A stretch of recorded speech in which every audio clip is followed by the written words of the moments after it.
노래하는 여자, 노래하지 않는 여자. 이혜경 단편 소설. 또 시작이다. 느적느적 세상에 바쁠 일 뭐 있냐는 듯 늘어지는 경미 언니의 저 노래. 5, 6월 엿가락 같은 노래 아래 몸 뉘은 손님이 있어서 빽 터져 나오려는 소리를 참고 있지만 이미 내 속은 부글부글 끓고 있다. 타일 바닥에 닿는 물소리, 아이들 우는 소리가 산란한데도 노랫소리가 귀에 쏙쏙 들어오는 건 이미 내 신경이 곤두설 대로 곤두섰다는 증거다. 경미 언니가 노래만 시작하면 신경이 가닥가닥 곤두서지만 나는 최소한 공정하다. 박자가 형편없이 늘어져서 그렇지 결코 못 부르는 노래가 아니다. 솔직히 말하자면 어떤 땐 그 깊은 울림으로 내 메마른 가슴을 적시기까지 한다. 한때 성우를 꿈꾸었다는 게 영판 생뚱한 일만은 아닌 것 같다. 레퍼토리도 다양하게 짝이 없다. 님께서 가신 길은 영광의 길이었기에 라는 고전부터 초등학생 아들에게 배운 것이 분명한 김건모의 노래까지 자유자재로 넘나든다. 그래도 그렇지 제 아무리 빠른 노래라도 느릿느릿하게 편곡해버리는 저 노래를 1년 넘게 듣는다면 어느 귀가 덤덤할 수 있으랴. 호수 목욕탕으로 옮긴 첫날 애저녁에 알아보고 대책을 강구했어야 했는데 나 박미정 최근 들어 가장 큰 실수다. 엄마 장례칠은 뒤끝이라서 그 후유증으로 조금 멍청했던 모양이다. 목욕탕을 옮긴 것도 그 후유증의 하나이긴 하다. 암으로 돌아가신 엄마의 병원비를 치르느라 전에 일하던 목 좋은 곳에 보증금을 빼내야 했으니까 그래도 크게 후회는 없다. 나는 그걸 몽몽하기 짝이 없는 엄마가 나를 키운 대가라고 그걸로 나를 이 세상에 태어나게 해준 빚은 갚았다고 치부해 버렸다. 그렇다고 내가 세상에 태어난 걸 고마워하는 건 아니다. 따지고 보면 엄마처럼 몽몽한 여자가 이 험한 세상에서 나를 낳고 키웠으니 그것만으로도 대견한 일이고 그 대견함을 보상해 줄 사람은 나밖에 없었으므로 그랬을 뿐이다. 나는 똑 떨어지는 걸 좋아한다. 세상에 가장 쓸모없는 사람들이 미적지근한 사람이라는 게 내 평소의 생각이다. 이거면 이거고 저거면 저거지. 이럴 수도 있고 저럴 수도 있다는 흐리멍텅한 태도를 보면 속이 부글거린다. 따지고 보면 내가 태어난 것도 그 흐릿함 때문이다. 돈 많은 유부남과 연애하고 그 결과 덜컥 들어선 나를 어쩔까 망설이는 동안에 뱃속에서 키워버린 내 엄마는 자기의 우유부단함의 결과라고 생각하지 않고 아이를 세상에 내보내라는 하늘의 뜻으로 덥석 받아들였다. 세상을 뜨기 전 혈혈단신으로 남을 나를 위해 엄마가 생각이랍시고 곰곰한 끝에 그 결과를 내어놓던 저녁을 떠올리면 지금까지도 어처구니 없어진다. 예, 미정아, 넌 진정한 사랑이 무언지 아니? 전기 고데기를 든 손에서 맥이 탁 풀린다. 엄마는 뜬금없이 웬 사랑 타령이래? 고개나 좀 숙여봐. 머리카락이 잡혀야 말이지. 나는 엄마의 고개를 좀 우악스럽게 민다. 환갑을 코앞에 둔 나이에 자궁을 드러내고 항암 치료를 받느라 빠진 머리를 가발로 가리고 점당 100원짜리 고스톱을 치기 위해 밤 외출하면서 가발 밑으로 비어져 나오는 생머리 몇 오라기를 고데기로 말아달라고 디민 채 둥둥 뜬 목소리로 사랑 타령이라니 내가 무슨 천사표라고 상냥할 수 있으랴. 난 네가 누구하고든 사랑에 빠지는 것 좀 보았으면 좋겠다. 나 저 노래 참 좋더라. 심수봉의 간드러진 목소리가 절망과 희망이 가닥가닥 교차하듯 마디마디 탄력있게 울린다. 사랑이란 그런 거란다. 아름다운 풍경이 있으면 그 사람과 같이 보고 싶고 찻집에서 그 사람을 기다리는 동안 자주 화장을 고치고 그 사람이 오면 이를 안 드러내고 곱게 웃는 거지. 그게 사랑이란다. 그래? 그런 사랑 해보니 어떻소? 그 사랑의 여파로 세상에 내던져진 내 물음은 곱지 않다. 어떻게 너처럼 예쁜 딸이 생겼지. 거울로 내 얼굴을 들여다보며 엄마는 입귀를 당기며 웃는다. 그렇게 예쁜 딸을 낳은 당신이 대견스럽기 그지없다는 미소다. 너 정말 결혼 안 하고 살려면 아이라도 하나 있어야 하지 않겠니? 네가 누구하고든 사랑에 빠진다면 더 바랄 게 없겠지만 그게 정 어렵다면 뭘 하나. 요즘엔 인공수정이라는 것도 있다더라. 남편 없으면 아이라도 있어야 그걸 끈삼아 네가 살지. 이러다 나 떠나면 끈 떨어진 뒤홍박처럼 너 혼자 어찌 살래. 6살과 60살 사이를 오락가락 하는 엄마. 아마 당신 없는 세상에 홀로 남을 딸의 장례를 근심하느라 밤을 밝히며 궁리했으리라. 아비 없이 태어날 외손주가 살아갈 세상에까지 생각이 미치기를 바라는 건 무리였다. 끈이라니.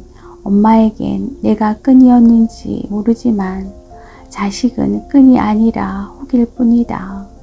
무엇보다도 나는 자식이 있어야 살아갈 힘을 얻을 만큼 나약하지 않다. 혼자라는 것, 나 한 몸뿐이라는 걸 생각하면 나는 힘이 솟는다. 그런데 거기에 혹을 붙여. 엄마는 내가 이 모양으로 사는 게 그렇게 보기 좋아? 거기다 아비 없는 자식까지 낳아야겠어? 아비 없는 자식이라니. 엄마로서뿐 아니라 딸로서도 가려야 할 말은 있는 법이다. 엄마는 이내 풀이 죽어 슬며시 시선을 비껴 텔레비전에 눈을 준다. 사랑밖에 모르고 살았던 여인. 엄마의 장례를 치르고 보증금이 허란 이곳으로 옮길 때 나는 조금 방심했다. 도심에서 변두리로 옮겨간 사람이 왠지 동네 사람들을 낮추보는 그런 심사였을 것이다. 게다가 민근한 맹물처럼 순해 보이기만 하는 경미 언니의 인상에 마음을 놓았던 것임에 틀림없다. 경미 언니가 남편을 여인 여자라는 것도 작용했다. 나 또한 남들로는 삭은 쌀이울이나 다름없는 홀몸이지만 나는 철조망을 촘촘히 둘러쳐 놓았다. 아무렴 나를 지킬 사람은 나밖에 없다. 내게 인생의 기본이 되는 지침을 가르쳐준 사람은 큰언니다. 허리 뒤편에서 리본을 묶은 원피스를 입고 나풀거리던 어린 시절, 나는 고운 엄마 밑에서 곱게 자라던 무남 동료 외동딸이었다. 당연히 내게 형제가 있을 리 없었다. 부재기간을 벌충하듯 레이스가 고운 옷을 입은 인형이며 장난감을 들고 이따금 집에 들르는 아빠는 엄마 말로는 늘 출장 중이었다. 머리 밑에 손가락을 넣어 쓸어주는 엄마의 목소리는 바다 위에 뜬 빙산처럼 둥둥 떠 있었다. 엄마의 가는 손가락이 머리 밑을 쓸어내릴 때마다 공기 속에 수면제가 한 움큼 뿌려지는 것 같았다. 아버지를 기다리며 인력을 뜯어내는 소리가 그 흥건함을 이따금 찢어내곤 했다. 어느 날 나는 묵은 달력장 뜯기듯 달랑 엄마에게서 뜯겨나와 아버지의 차에 실렸다. 그때 초등학교 5학년이었던 나는 이미 빙산의 물에 잠긴 부분을 어렴풋이 알고 있었다. 엄마가 가망 없는 사랑을 그만두고 결혼하려 한다는 것까지도 그 빙산의 아랫부분은 내 예상보다 더 크다는 게 서울에 도착한 첫날에 드러났다. 엄마보다도 어려 보이는 여자가 어머니라고 불리던 그 집에는 고등학생인 큰 언니 아래 사남매가 있었다. 입안에서 구르는 댄 바발처럼 겉돌던 식구들.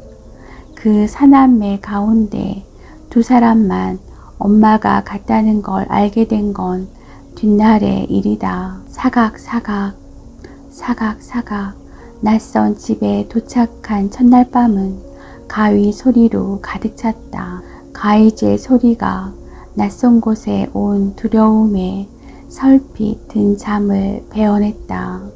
부신 불빛 아래 큰언니라고 소개받은 여고생이 내 머리맡에서 가위질을 하고 있었다. 벽에 붙어있던 달력이 바닥에 내려와 있고 달력이 붙어있던 자리에는 떼올라 누래진 벽지에 직사각형 그림자만 하얗게 남았다.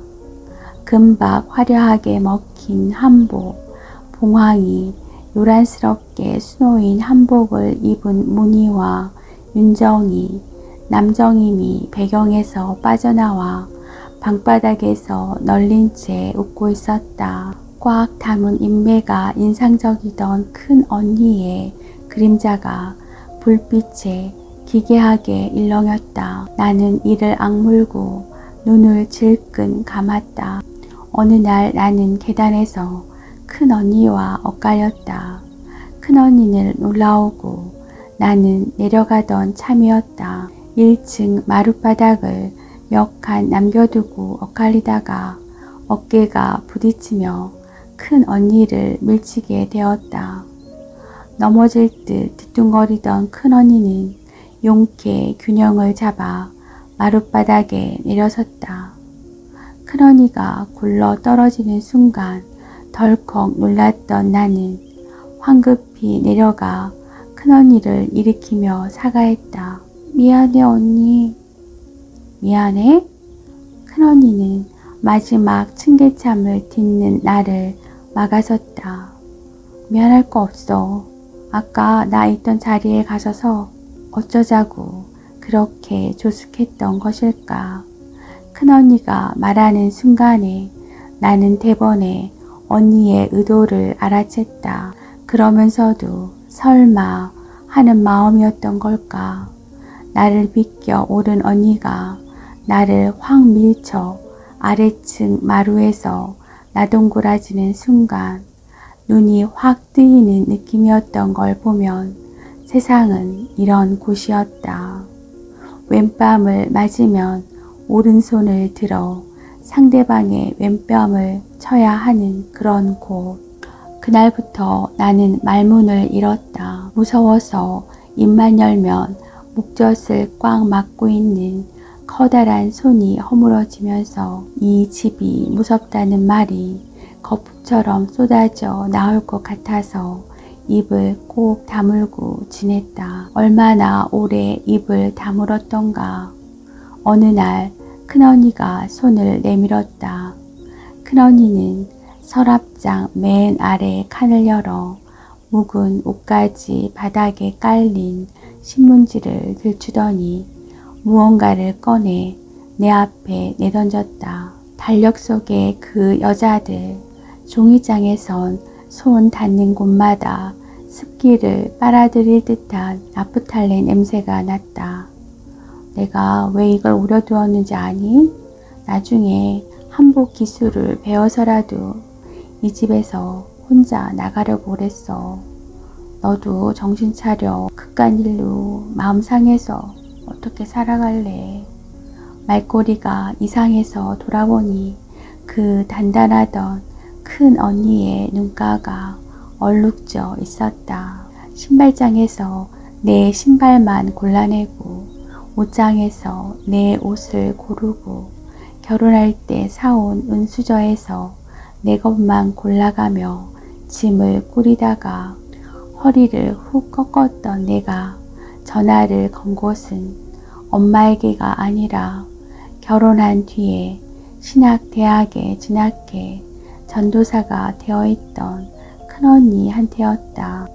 그 여자의 향기가 아직도 내 몸에 감도는 것 같다. 그런 구절이 쓰인 수첩을 화장대에 올려놓음으로써 남편은 다른 여자가 생겼음을 알려왔다. 남편에게 지워지지 않는 향기를 묻힌 그 여자는 나도 쉬 떠올릴 수 있는 남편의 직장 동료였다. 남편은 내가 알아보아 주기를 바란 것이다. 꼭이 몰랐던 것만은 아니었다.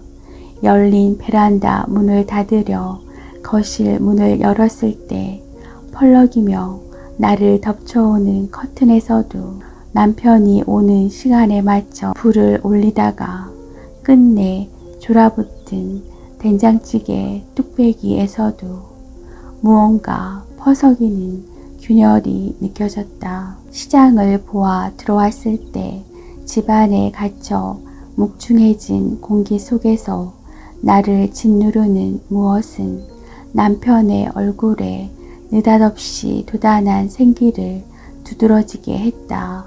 무서운 것 앞에서 손으로 눈을 가린 아이, 눈 가린 손가락이 조금씩 틈을 벌리며 손가락과 손가락 사이의 틈으로 어렴풋이 보이는 풍경은 남편이 더 이상 이 집에 머무르고 싶어하지 않는다는 것이었다. 그 여자는 내가 살아있다는 걸 느끼게 해줘.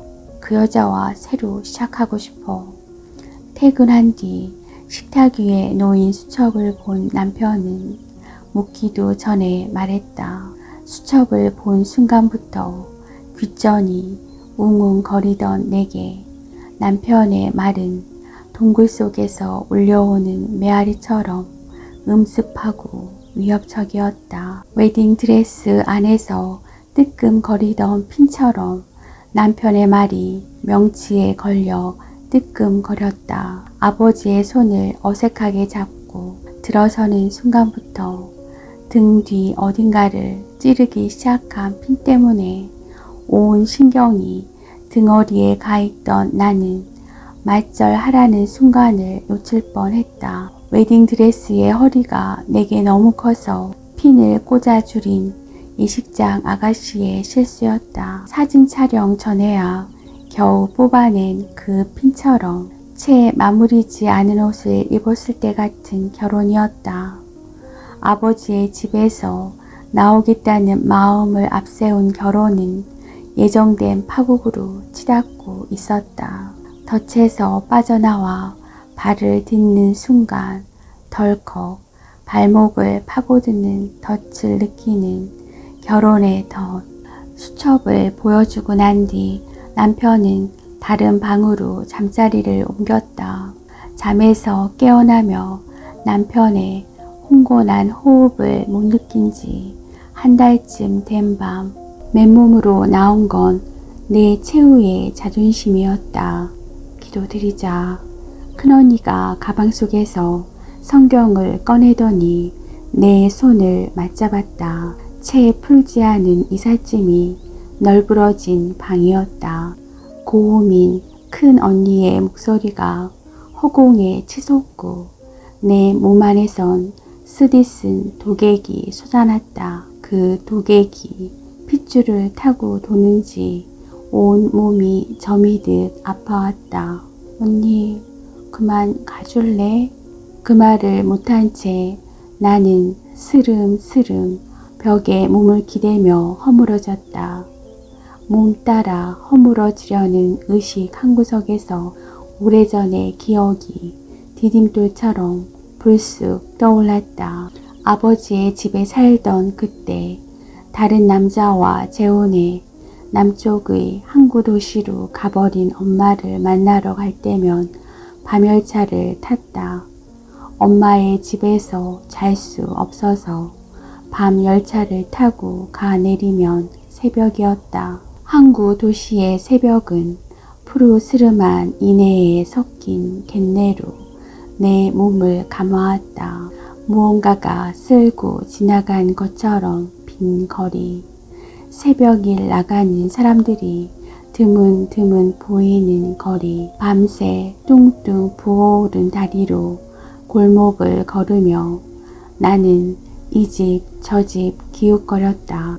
어느 집에서는 밤냄새가 나기도 했고 어느 집에서는 두런두런 말소리가 담을 타고 넘어오기도 했다. 그렇게 새벽 거리를 걷다가 엄마의 남편이 출근하고 그 남자의 아이들이 학교에 갔을 시간쯤에 엄마에게 전화를 걸곤 했다. 어느 날이던가 할 일 없이 새벽길을 거닐 때 짐 자전거를 끌고 가던 아저씨가 나를 불렀다. 학생, 이리 좀 와봐. 나는 비어있는 짐칸에 무언가를 실으려는 줄 알았다. 몇 발짝 떨어져 아저씨 뒤를 쫓다 보니 골목 어귀에 그 아저씨가 우뚝 서 있었다. 허공을 바라보는 시선이 이상했다. 손이 아래로 가 있었다. 순간 나는 몸을 돌려 뛰었다. 금방이라도 등 뒤에서 쫓아올 것만 같았다. 큰 길가엔 드문드문 사람들이 오가고 있었다. 조금 기세를 늦춘 내가 들어간 곳은 목욕탕이었다. 그때부터 새벽 거리 대신에 눅지나 냄새가 가라앉은 목욕탕에서 아침이 되기를 기다렸다. 짐을 정리하고 먹고 산다는 문제 앞에 맞닥뜨리게 되었을 때 왜 그랬는지 내 마음속에 확고하게 떠오른 것은 목욕탕이었다. 나는 동네 목욕탕에 가서 말했다. 아줌마, 저 이 일 좀 하게 해주세요. 낯선 여자, 그것도 마르디 마른 여자를 받아주는 사람은 없었지만 내 끈기는 그들의 거절보다 더 집요했다. 제법 이력이 붙어 보증금이 높은 곳으로 옮겨갔을 무렵 다시 홀로 된 엄마가 때맞춘 듯 병든 몸으로 나타났다. 그래도 위자료 준다 할 때 받지 그랬어. 그래야 그쪽도 마음 편했을 텐데. 제법 친해져서 이혼할 무렵 그 뒤에 고생한 이야기를 쏟아냈을 때 경미 언니는 그렇게 말했다. 도대체 아군인지 적군인지 한껏 안타깝고 안쓰러운 표정을 지어가며 이야기를 듣고 난 뒤에 경미 언니의 반응이라니. 이럴 때 나는 경미 언니한테 속았다는 기분이 든다. 노래만 해도 그렇다. 경미 언니가 저렇게 끈질긴 데가 있는 여자라는 게 첫 인상에서 조금이라도 드러났다면 노래 따위 들을 만큼 한가하지 못한 나는 처음 노래를 듣던 순간에 대번에 잘라말에 입을 막아놓았을 것이다. 난 시끄러운 걸 제일 싫어해요. 라고. 따지고 보면 내 탓만은 아니다. 경미 언니가 그만큼 교묘하다는 이야기도 된다. 곰곰 되짚어 보면 첫날부터 조짐이 썩 좋진 않았다. 첫 손님이 애를 먹였다. 아프다는 둥. 그전 아줌마는 뜨거운 물 찜질까지 해주는데 아줌마는 왜 안 그러냐는 둥 말이 많았다. 성질 같아선 그전 아줌마 가는데 찾아가서 떼 밀라고 등 떠밀고 싶었지만 참았다. 미운 강아지 멍석에 똥 누더라고. 거기에다가 살결까지 거칠었다. 이럭저럭 손님 며칠 치르고 나니 저녁이었다. 잔뜩 구겨진 마음으로 탈의실에 나 앉았다가 청소하러 들어간 나. 조금 과장하면 귀신이 나온 줄 알았다. 손님이 빠져나가자 음산해진 목욕탕에 낮게 처진 그물처럼 깔리는 목소리. 경미 언니가 욕조 안에 들어가 욕조를 닦으며 노래를 부르는 거였다. 초록빛 바닷물에 두 손을 담그면 내가 어이없어 바라보는 것도 모르고 닦는데 열중한 경미 언니는 형편없이 느린 박자로 간주까지 넣고 있었다. 내 유일한 동료인 경미 언니가 첫 보기만큼 만만치 않으리라는 불길한 예감이 들었던 것일까. 경미 언니 척척 늘어지는 충청도 말씨에 걸핏하면 오죽하면 여북하겠어 라며 제 품을 다 내어주는 것처럼 굴지만 결코 만만치 않은 여자다. 늦가을 시바지 옥수수알처럼 영근 저 옥리에 파마가 잘 나와서 위층 미장원 영예의 사랑을 받는 반 곱슬머리만 보아도 알 수 있다. 성만 최가라면 끝날 뻔했다. 억양세기로 유명한 마산으로 시집가서 7년을 살았는데도 경상도 억양이라고는 콩가루만큼도 묻어나지 않고 태생 그대로의 말투도 대단하거니와 손끝에 박박 힘주어 마사지 하면서 노래는 늘적지근하게 한다는 게 보통 머리로 되는 일인지. 내 말이 믿기지 않는다면 한번 해보라. 내기라도 걸 수 있다. 내 속이야 끓든 말든 경미 언니를 단발머리 시절 음악 시간으로 되돌려 보낸 장본인 수연 엄마의 귀엔 그 노래가 꽃목걸이 건 하와이 여자들의 부드럽게 출렁이는 엉덩이의 리듬으로 느껴지는 모양이다. 막 다녀온 하와이의 따사로운 볕 아래 놓인 것처럼 마사지 받는 근육이 부드럽게 풀려있다. 저녁 준비는 일하는 사람에게 맡기고 다 저녁 때 와서 마사지 받는 그 윤기가 서방 잘 만나 남부러울 것 없는 여자의 힘을 과시하는 것 같아 은근히 속이 뒤틀린다. 그래, 다음엔 서방님이 어디 데려다 주겠대? 점이 가경이다. 속이 있는 건지 없는 건지 남편 사랑 듬뿍 받고 사는 수연 엄마의 무릎을 꺾어 발바닥을 툭툭 두드리며 묻는 경미 언니의 등판은 말라서 척추뼈부터 갈비뼈를 타고 흘러내리는 그 흔하디 흔한 나이살조차 느껴지지 않는다. 그렇게 마른 경미 언니에게 몸을 맡긴 막 터져날 듯 부푼 수연 엄마의 탱탱한 살피듬에 비하면 청승맞기 짝이 없다. 내가 손님이라면 미안해서라도 때 밀어달란 말 못하겠다. 다른 때 같으면 그 비리비리한 등판이 안쓰럽게 보일 텐데 오늘은 그것도 거슬린다. 세상 사는 게 자기 말처럼 그렇게 속 편하면 왜 살이 안 찌는가 말이다. 이렇게 아등바등 숨이 턱에 차도록 사는 나도 아랫배가 처졌는데 생각할수록 속에서 열불이 치밀어 바가지로 물을 떠서 애꿎은 내 눈앞에 등반에 쫙 끼얹고 만다. 아 차가워. 아줌마 누구 동태 만들 일 있어요? 실수다. 찬물을 틀어놓고 잊고 있었다. 나는 황급히 사과한다. 욕탕 바닥으로 흘러내리며 다리를 스친 물은 내가 생각해도 차갑다. 얼른 더운 물을 튼다. 경미 언니가 그런 나를 보고 피식 웃는다. 어느 종로에서 뺨 맞았는지 모르지만 왜 한강가에서 눈 흙이냐는 듯이 내 뺨을 때린 게 자기라는 걸 꿈에도 생각지 못한다는 저 천연덕스러운 얼굴이라니.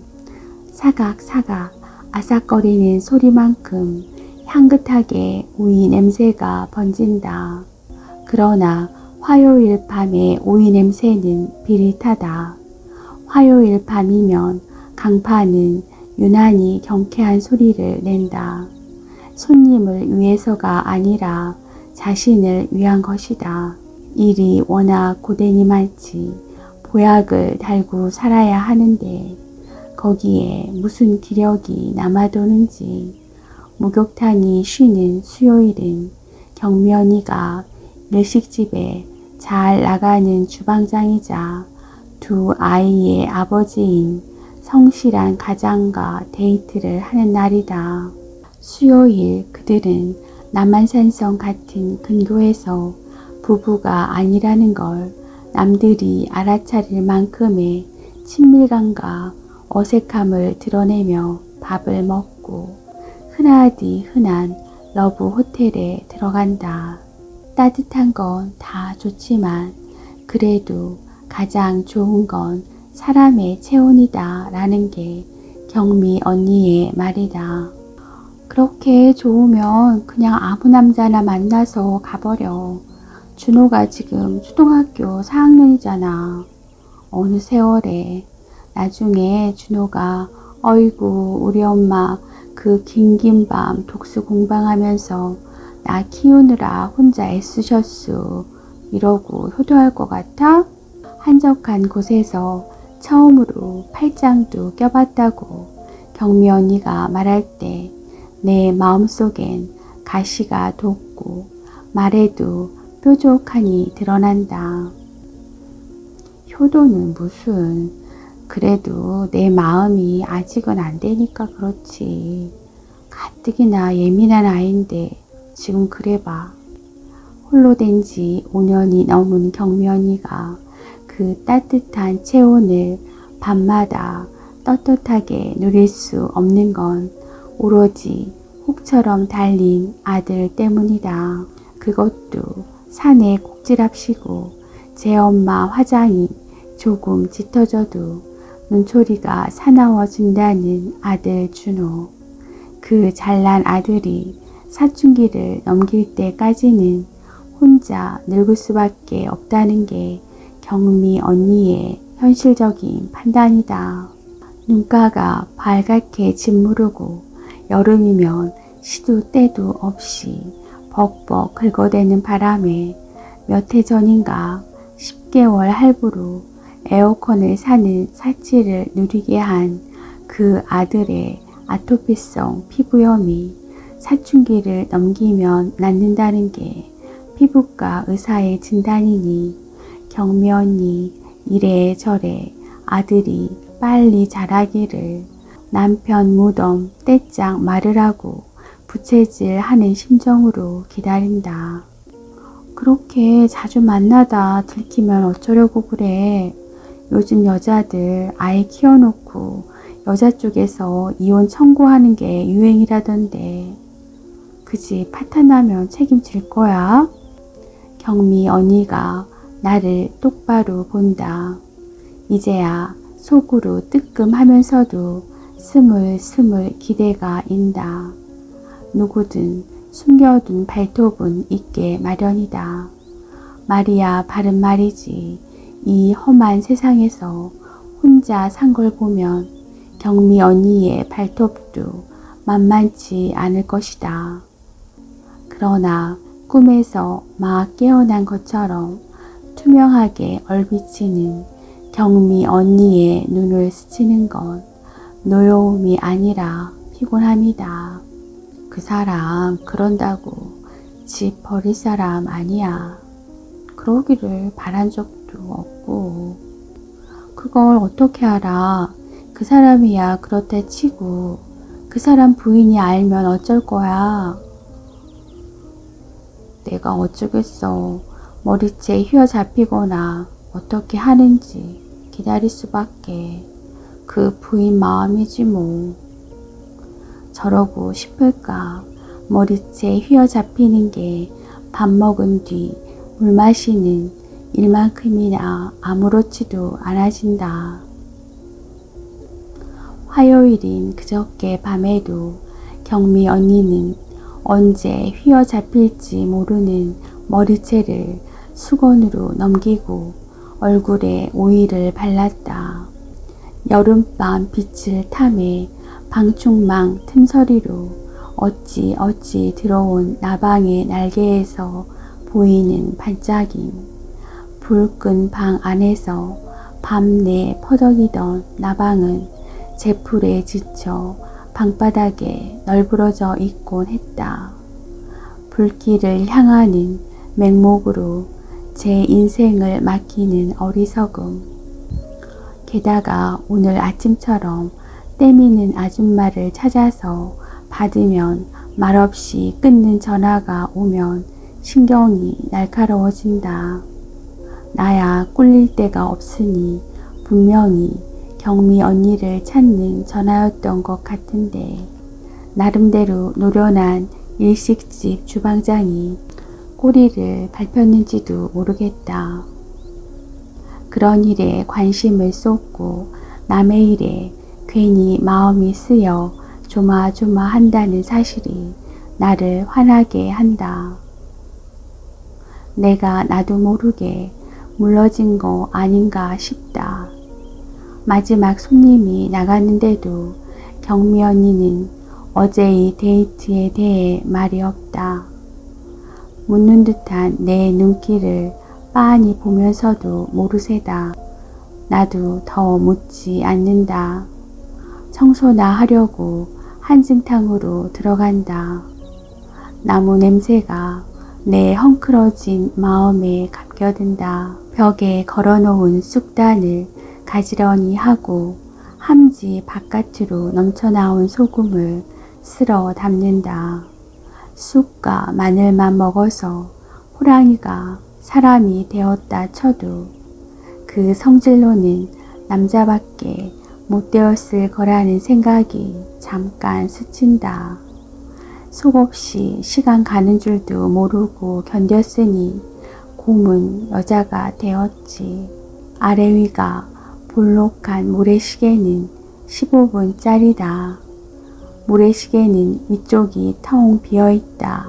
그걸 뒤집어 본다. 사르르 좁은 틈으로 고운 모래가 흘러내린다. 소리도 없이 아래 위로 오르내리는 모래. 그 안에 갇혀서 영원히 오르내리는 시간. 그런 걸 생각하면 문득 온몸이 모래로 가득 찬 듯 서걱거린다. 모래시계를 욕탕의 타일 바닥에 동댕이 치고 싶어진다. 갇혀있던 모래알이 쫙 흩어지리라. 하지만 그래봤자 내게 남는 거라고는 모래시계를 사러 시장에 돌아다니는 일뿐. 나는 모래시계를 얌전히 내려놓고 나온다. 굽다란 호스에서 거침없이 품어나오는 물줄기로 욕탕을 훑어내리는 경미 언니는 소방관 같다. 언제 어디서건 흘러나오는 노래처럼 그 호스를 거침없이 휘둘러댄다. 호스 끝에서 쏟아져 나온 물줄기는 욕조 안에 있던 물이다. 오늘은 수연 엄마가 경미 언니에게 영감을 준 것 같다. 저녁부터 이어지는 노래는 물을 주제로 한 것들이다. 휘둘러 대는 손길과는 박자가 동떨어진 노래를 중얼거린다. 어쩌면 아무 남자하고나 일을 벌여보는 것도 괜찮으리라는 생각이 든다. 한번 그래봐. 갑자기 마음이 급해진다. 남자를 껴안는 일에 내 인생이 걸려있는 것처럼 올해엔 꼭 남자하고 자고 말 거야. 나는 터무니없이 결연하게 다짐한다. 그 다짐에 내 앞날이 걸려있는 것처럼. 그런데 내 마음속에 떠오른 생각이 왠지 내 것 같지 않고 생소하다. 시키지도 않았는데 텔레비전이 때맞춰 궁금증을 풀어준다.